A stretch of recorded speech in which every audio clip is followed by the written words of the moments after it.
j'espère que vous allez bien. On se retrouve aujourd'hui pour une vidéo revue lecture sur la saga de Morgane Moncombe, les Seasons. Dans une vidéo précédente, je vous ai fait une revue sur Un automne pour te pardonner que j'ai lu et que j'ai adoré. Et donc du coup, je me suis dit qu'il fallait dédicacer cette saga que j'ai étonnamment aimée, pour le tome 1 je précise. Donc je me suis dit autant de faire une vidéo pour les 3 autres tomes. Donc on va commencer avec le tome 2, ce qui est logique. Donc Un hiver pour te résister. Et j'espère qu'il va détrôner le tome 1 ou alors qu'il soit au moins aussi bien que le tome 1. J'espère ne pas être déçue de la suite de la saga. Je verrai bien. On se retrouve dans quelques secondes pour vous, mais pour quelques heures pour moi, pour ma revue sur le tome 2.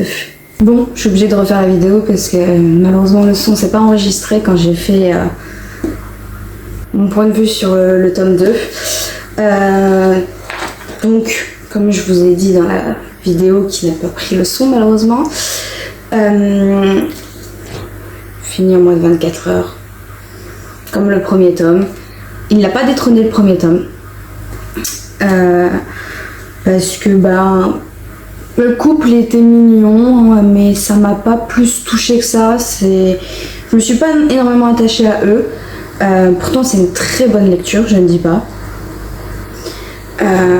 Je vois qu'en fait Morgane à travers le tome 1 et à travers le tome 2, elle parle de certaines problématiques dans la vie de tous les jours qui peut arriver à n'importe qui. Et je trouve ça beau en fait de parler de ces choses-là, des choses qui sont un peu tabous, comme dans le premier tome le harcèlement, là dans ce tome-ci le handicap. Donc c'est des sujets qui sont pas assez... on n'en parle pas assez en fait, en tout cas dans les livres. Les points de vue là, on ne met jamais en avant ces problématiques là. Donc je trouve ça bien que Morgane elle a fait ça. Après, malheureusement celui-là, malgré que c'était en hiver, qu'il y avait Noël, il m'a pas plus touché que ça. Pas au niveau du handicap, je préviens. Mais juste le couple en lui-même ne m'a pas touché. Mais ça reste une très bonne lecture. Donc là je vais entamer le tome 3. Et puis je reviens très vite pour vous en parler.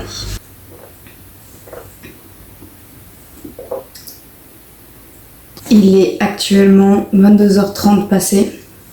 Je viens de sortir de la douche.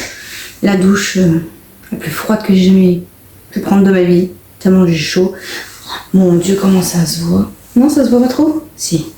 J'ai un énorme coup de soleil. Premier coup de soleil de cette année. En conduisant. Comme chaque année.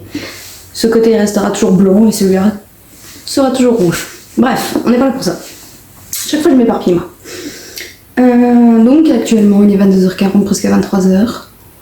C'est un peu tard pour commencer un livre, mais c'est pas grave. Donc là je vais entamer le Un printemps pour te succomber. J'aurais voulu quand même l'avoir en plus grand format, parce que moi j'aime pas les poches. Je trouve que ça va trop vite avec les poches. Ou alors c'est juste une impression.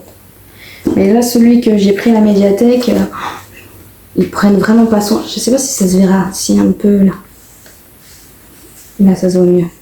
Ils en ont pas pris soin. Là c'est pareil. J'ai dû replier parce que la page elle a été pliée comme ça. Voilà, il y a déjà les marques.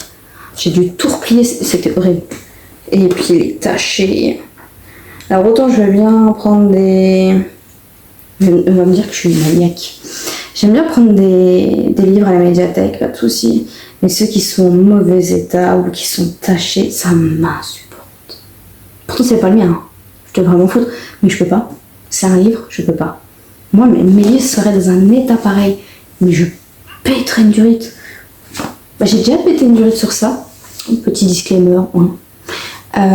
C'est le tome 2 de ADC Perséphone. Mon copain m'a fait sursauter et j'avais un cacao dans la main. Une tasse de cacao, quoi. Quand je vous dis qu'il y a une énorme tache sur 2 pages. Et j'ai pleuré. Bon, pas devant lui, mais j'ai pleuré. C'est qu'un livre, on me dira, mais c'est mes livres. Et ouais, il faut que je le rachète. Parce que je peux pas me permettre d'avoir un livre qui est dégoûtant comme ça. Je peux pas. Ça m'insupporte. Donc, pour en revenir à nos moutons. Je vais commencer ce livre et puis je vous ferai un point. Je sais pas si je vous ferai un point ou pas. Donc, vous verrez bien par la suite. Je vous retrouve 24 heures après avoir commencé Un printemps pour te succomber. Il me reste une centaine de pages, même pas. Et je l'aurai fini. En sachant que c'est pas 24 heures pleines de lecture, hein, j'ai quand même fait ma vie. Mais je trouve qu'avoir lu 500 pages depuis hier, bon voilà, il est 23h, mais depuis hier 22h30, quelque chose comme ça, je trouve ça plutôt... J'ai été rapide à le lire, je trouve. Après, comme je l'ai dit, quand c'est en format poche, j'ai l'impression que ça se lit super vite. Je sais pas pourquoi. Mais oui, il me restait une centaine de pages. De ce que j'ai à dire pour l'instant, c'est que j'ai enfin trouvé, parmi toutes les lectures que j'ai déjà lues, l'homme le plus parfait au monde. Bon, il est fictif malheureusement, mais Camille est un homme parfait. Il est attentionné, il accepte de s'occuper de sa fille, oui parce que du coup c'est sa fille. Ouais, je sais pas, c'est vraiment un homme parfait. Malgré que voilà, il a une mauvaise réputation avec ses sextapes, etc., qu'ils ont été mis sur internet. En privé, c'est un homme parfait. C'est pour l'instant, ouais, je pense que c'est mon personnage préféré des 4. Enfin, j'ai pas lu le 4e pour l'instant, mais pour l'instant, sur les 3 que j'ai lus, ouais, c'est mon personnage préféré. C'est comme le tome 1, hein. C'est un gros coup de cœur. Et bon, voilà, les 100 pages qui me restent, je sais pas... Ouais, c'est 100 pages qui me restent. Ouais, 100 pages qui restent, je sais pas ce que ça va raconter de plus, hein, puisque je suis actuellement au mariage. Mais, pour l'instant, ouais, j'adore. Je reviendrai plus tard du coup pour vous faire mon avis final, même si voilà, je sais déjà que mon avis est fait. Je sais pas si je les ferai, si je reviendrai faire mon avis ce soir ou si j'attendrai demain matin. Je verrai bien. Dans tous les cas, on se retrouve plus tard ou on se retrouve demain matin. J'ai fini hier. Putain, on dirait que je suis à poil, mais non. J'ai bien un roux. J'ai fini du coup hier Un printemps pour te succomber. Je comprenais pas pourquoi il restait 100 pages alors qu'on était au mariage et que tout allait très bien. Et en fait, les 100 dernières pages, c'est parce qu'il y a eu un retournement de situation. C'était tout beau, tout rose, et en fait ça a pas tenu longtemps le tout beau, tout rose. Et donc il s'est passé un événement, je vous spoil pas. Il s'est passé un événement que du coup j'étais mal. En fait, quand l'événement en question, la protagoniste féminine n'a fait que de pleurer, etc. Et en fait, j'avais mal en même temps qu'elle. C'est une chose qui est immonde et que c'est très dur quand ça arrive à une maman. C'est un truc que moi je sais que le jour où je suis maman, en fait, ça me ferait peur. Mais voilà, c'est quand même une très bonne lecture. C'est un même coup de cœur. Enfin, pas coup de cœur au niveau de l'histoire, mais un coup de cœur au niveau du couple. Les deux personnages, surtout Camille. Camille, comme je l'ai dit, c'est l'homme parfait. C'est vraiment... Puis quand on apprend le pourquoi du comment, et comment dire sans spoil. En fait, ils ont toujours été reliés et on apprend au fur et à mesure dans l'histoire que leur destin était écrit depuis le début, et en fait elle n'était pas au courant, mais lui le savait, et en fait c'est tellement beau. Et ouais, c'est un coup de cœur juste pour ça, juste pour Camille en fait. C'est vraiment l'homme parfait, c'est le green flag, c'est un homme capable, tout ce que vous voulez, c'est vraiment... Il existerait dans la vraie vie, mais mon Dieu. Ah bah c'est sûr, je les demande, je fais quand même, je demande de l'épouser même s'il veut pas.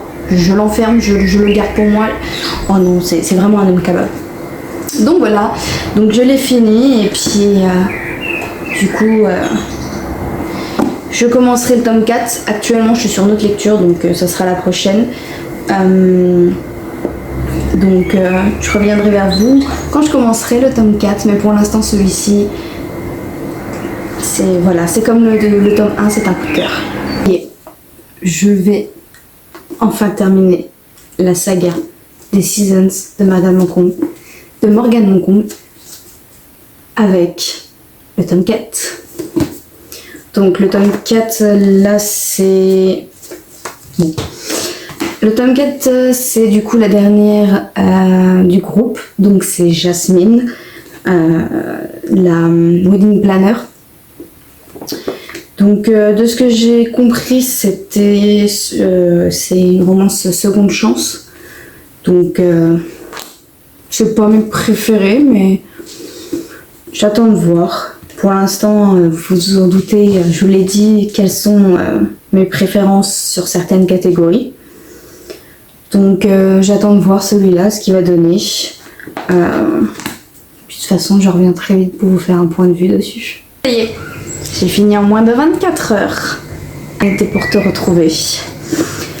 Alors, comme Morgane a dit à la fin, chacun... Comment dire, il faut le lire pour avoir son propre avis. Parce qu'en fait, pour une fin, c'est mitigé. Je m'explique vite fait. En fait, ça peut, comme certaines personnes, être une mauvaise fin, comme une bonne fin. En fait, ça dépend de la perception de chaque personne au niveau de l'histoire. Pour moi, ce n'est pas la fin que j'aurais voulu. Donc pour moi, c'est une mauvaise fin. Après, c'est propre à chacun. Voilà, c'est moi, j'aurais voulu que ça se finisse comme ça. Ça c'est pas fini comme ça, donc c'est pas le livre des 4 qui m'a le plus comment dire, c'est pas l'un des 4 que je préfère, parce que du coup je suis déçue pour la fin. C'est pas ce que je voulais pas ça en fait, mais en attendant, c'est le tome qui m'a le plus touchée. Par rapport au vécu de Jasmine et Andrea. C'est Andrea ou Andreas qu'on dit? Andrea. Donc Andrea est un homme dans le livre. Hein. Il a un prénom de fille, mais c'est un homme. En fait, le vécu qu'ils ont eu avant de se séparer, et que du coup là ils se laissaient une seconde chance. Avant de se séparer, en fait, on comprend pourquoi ils se sont séparés. Et en fait, le sujet pour lequel ils se sont séparés, en fait, ça m'a énormément touchée. Parce que ce qu'ils ont vécu, en fait, c'est... je crois ça fait partie du top 3 de mes pires peurs au monde. Et en fait, ouais, ça m'a énormément touchée. J'ai eu les larmes aux yeux, étonnamment. Mais oui, d'habitude, normalement, ça me touche pas, les choses comme ça. Mais le fait comment Morgane, elle a expliqué le sujet, comment elle l'a abordé, en fait, ça m'a énormément touchée. Et ouais, j'ai compris, en fait, parce que c'est l'une de mes plus grandes peurs. Et de le lire, ça m'a énormément touchée. Et je me suis mise dans la position de Jasmine. Et en fait, il n'aurait pas fallu. Parce que si je me mets dans sa position, enfin si j'essaie de m'imaginer dans sa position, je pense que je serais bien pire qu'elle. Après, c'est par la suite on apprend qu'en fait, il y a plein de choses, il y a plein de non-dits en fait qui ont été dans leur couple et que du coup, en se donnant une seconde chance, et les non-dits qu'ils n'ont pas dit à l'époque, ils explosent à leur visage. Donc ils se disent franchement tout ce qu'ils aiment, aimaient pas dans leur couple à l'époque. Et c'est une seconde chance, mais parce qu'ils se sont connus en étant enfants, ils se sont séparés en étant enfants dans leur tête. Et en fait, en se retrouvant, ils sont beaucoup plus adultes, ils sont beaucoup plus réfléchis. Et en fait, ils osent maintenant dire ce qu'ils veulent, ce qu'ils pensent l'un à l'autre, sans forcément se dire « bah je vais le blesser ». Donc du coup, je vais rien dire. Parce qu'en fait, c'était ça leur couple quand ils étaient jeunes. Ils se disaient pas les choses en face par peur de blesser l'autre. Donc il y a des rêves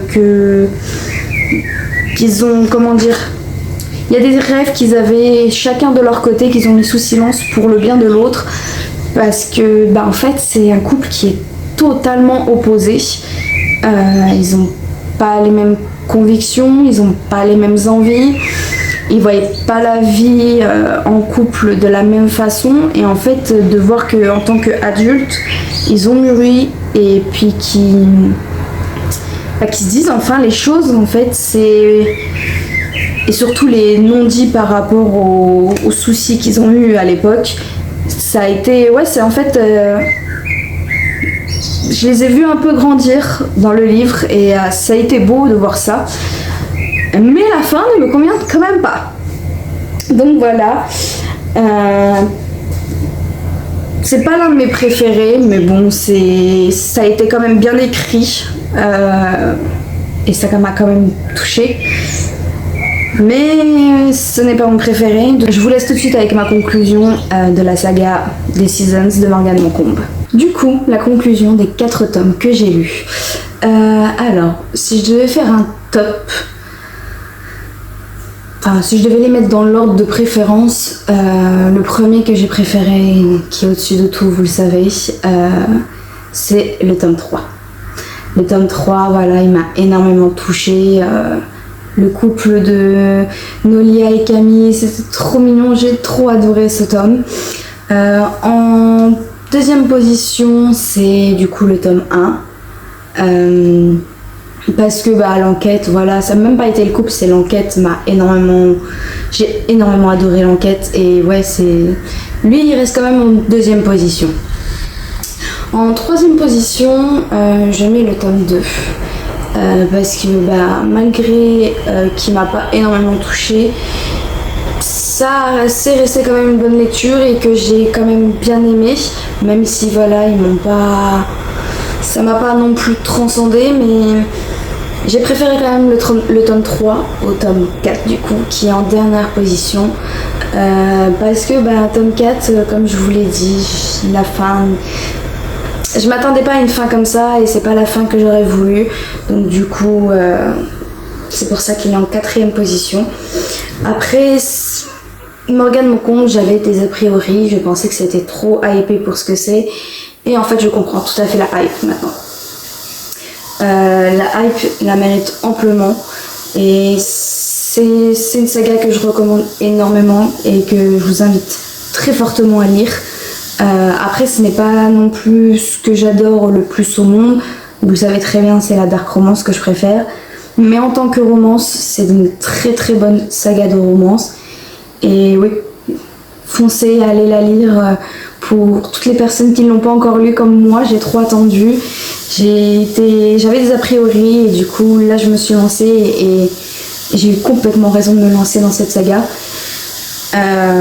Bon, bien sûr, la saga je l'ai empruntée à la médiathèque de chez moi, mais j'achèterai les livres, et je me tente bien pour les collectors, ils sont magnifiques les collectors, mais voilà, à savoir quel prix je vais pouvoir les acheter, parce que si ça fait comme dans tout Vinted, les personnes qui sont là avec des collectors à donner à 10 € de plus alors que à la vente c'est 25 € de base, les vendre à 30 € le bouquin, il y en a 4, ça ferait énormément cher, mais bon, je verrai bien si je les trouve.